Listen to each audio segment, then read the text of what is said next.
जय जगन्नाथ नमस्कार। आज योगर कार्यक्रम आपण माने करंतु कपालभाति। कपालभाति करने द्वारा आपण शरीर में थिबा gas, acidity, stone, ulcer, piles आदि एवं कोष्ठकाठिन्य पेटर सबु प्रकार समस्या यही कपालभाति द्वारा दूरीभूत होता है। एवं पेट जदि बढ़ी जाए पेटर चर्बी 100 प्रकार समस्या दूरीभूत होता है। आसतु कहवा ये कपालभाति सीधा ही बसीगले मुद्रा स्थिति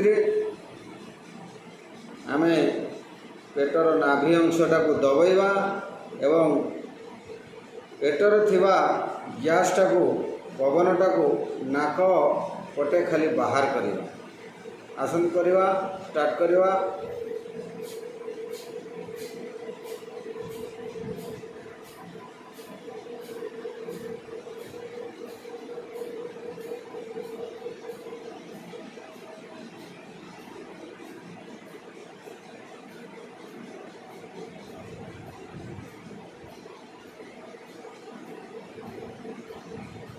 ये हूँ कपालभाति।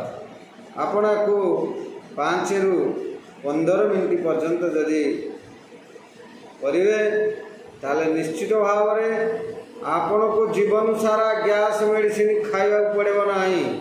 आपण को पेटर चर्बी हम नहीं। आपण को पाइल्स, अल्सर एवं पेटर स्टोन, लाट्रिन समस्या आज कौन प्रोब्लेम हम ना।